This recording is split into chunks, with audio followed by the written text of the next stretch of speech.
Hello, students. For those of you who do not know me, I am Professor Scott McDermott, and I'm going to be your instructor for History 2111 this summer. That's Survey of U.S. History 1. We're going to start with the very beginnings of European colonization and settlement in the New World, and we're going to go up to the year 1877, which is the end of the very important historical period called Reconstruction here in the South. And the course is officially going to begin tonight. As I'm recording this, it's Memorial Day 2023, and the course is going to open at midnight tonight. That is 12 a.m. on Tuesday, May the 30th, and it will run until the end of the day on July 20th, 2023. So we have 8 weeks in which to cover 16 weeks worth of material that we would normally have 16 weeks for during the semester. So my first bit of advice to you is be aware that these summer courses move really fast, and it would very much be in your best interest to log in every single day and do something for the course, and that way you will have a much better chance of meeting your deadlines. Assignments will normally be due on Saturdays, not always, but normally due on each Saturday. So the other bit of advice that is even more important, I think, the very first thing you should do is click the syllabus link on the top menu, or click the syllabus link in the Start Here folder, and read the syllabus carefully. And I mean, really make friends with it, because that will help you, I think, more than anything else,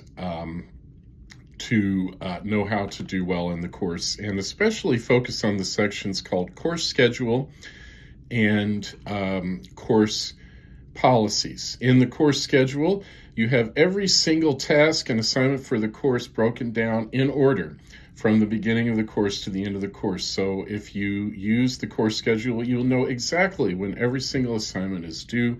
You will never have a reason to miss an assignment. Sometimes students like to use apps like Pulse or other apps to keep track of their assignments. The problem is that those don't always work well with Georgia View, and you may miss assignments that way. But if you familiarize yourself with the course schedule and the syllabus, you'll never miss an assignment. And if you read the course policies carefully, you'll know exactly what I'm looking for with those assignments, so you don't run into any problems. And after you finish reading the syllabus carefully, please let me know if you have any questions. My contact information is at the top, the very beginning of the syllabus. Lists my office hours for the summer, my phone, my email address. I'm very, very responsive to email. If you have any kind of question, I will respond definitely within 24 hours, normally a lot sooner than that. So please do not hesitate to contact me for any reason. Also, if you're one of the early birds who has already been checking out the course as of last week when it opened for your sneak preview, please do take another look, because I made some important changes as of yesterday, especially related to your reading assignments, which I do want to explain here. So we do have a textbook for this course. It's called America. The author is David Shee. But if you look in the course schedule next to the readings that are listed out from that textbook, America, you'll see that it always says optional, because those textbook readings are not required readings for this course. They are only recommended. And I actually just had to email the bookstore, because it looks like on their website it is required, but it's not. It's only recommended reading. It's there in case you feel like you could benefit from it. So let's say you're a couple of weeks in the course, maybe you're struggling a little bit and you feel like you need some more background to understand the material better that I'm presenting in my video lectures. Then by all means, get hold of the textbook and start doing those recommended readings, but they are not required.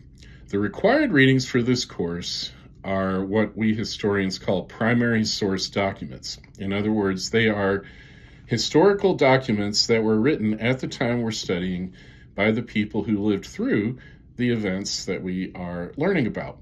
And as such, I think they're a lot more interesting than a textbook.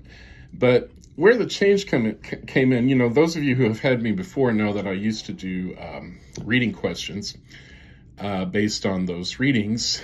And then something happened towards the end of last semester that all the faculty members were talking about when we all realized that students had started submitting assignments that they had created using ChatGPT or other artificial intelligence platforms that are now widely available.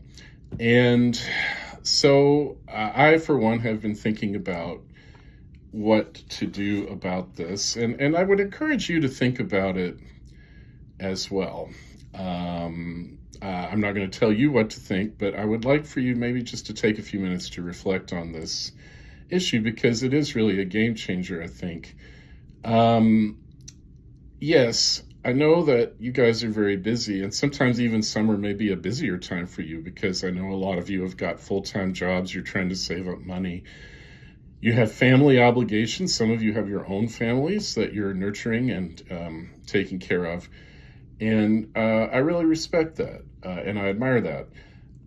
However, at some point, we have to ask ourselves the question, are we here in college just to check off boxes on the way to getting a diploma so we can get a good job, and there's nothing wrong with that?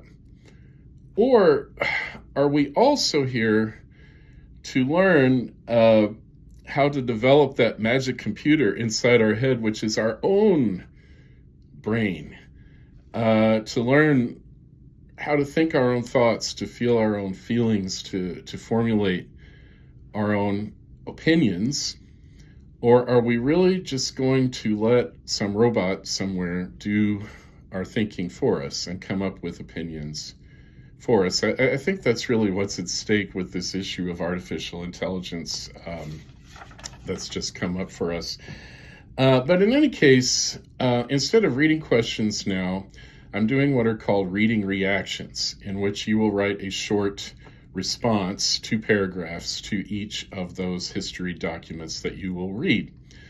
And the way the assignment is set up makes it crucial that you actually read those documents, that you then think about those documents, and then write down your own thoughts and opinions about the documents. That's how the assignment is designed. So the instructions are going to be the same every time we do this, but I put them underneath each historical document just to make sure everyone was on the same page about this, because I'm going to be quite determined to stick to that rubric for these assignments.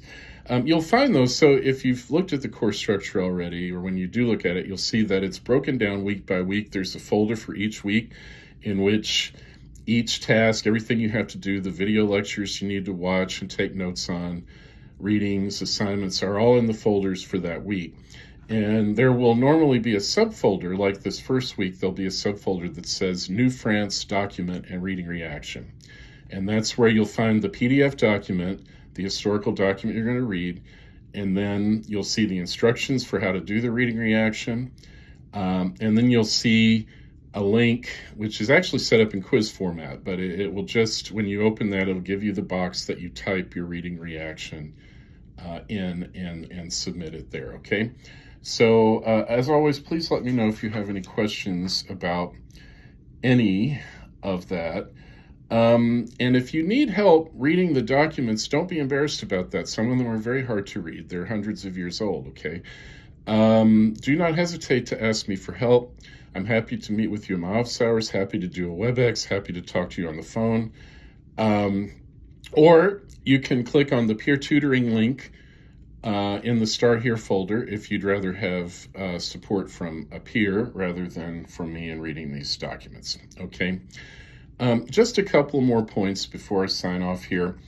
The mandatory syllabus quiz and the introduction discussion activity, which are linked in the Start Here folder, are now open, like all the other assignments are now open in this course, they need to be completed by Saturday, June the 10th. In addition, there's a special bonus point opportunity as part of a research study I'm conducting. There is a document posted in week 1 called the pretest, and there's an assignments box there. So if you read the pretest, if you type up your answers to the pretest in a Word document and submit it to that assignments box, you will get 75 bonus points. And if you do the same at the end of the semester for the post-test, you will get 75 more free bonus points. The answers to the questions don't even have to be correct. If you just submit the best answers you can come up with, whatever you submit, you will get those points. Okay, so I encourage you to do that. The pretest is due by Saturday, June 3rd, along with the other assignments for week 1. And it's very, very important. If you've never taken a fully online asynchronous course before, like this one, where you're kind of working through at your own pace while still striving to meet the deadlines, but you're working through it on your own and not having class meetings online. The way that we determine attendance for that is that you have to submit at least one graded assignment before June 10th or by June 10th, so that I know you're actually attending. Because on the morning of Monday, June 12th, I have to submit an attendance verification. This is a matter of federal law, and there's no flex in this whatsoever. So if you have not submitted at least one graded assignment for the course by Saturday, June 10th, you will be dropped from the course in that attendance verification on June 12th, okay? So please don't let that happen to you. I really look forward to working with all of you throughout this summer course, and especially, again, I hope that you will keep in touch with me via email, via phone, coming to my office hours, because I am here to help you succeed in the course, and I'm here especially really to help you have a great learning experience in the course, okay? So please let me know what I can do to help with that. Good luck with the course. Have a great summer, and I look forward to hearing from all of you soon.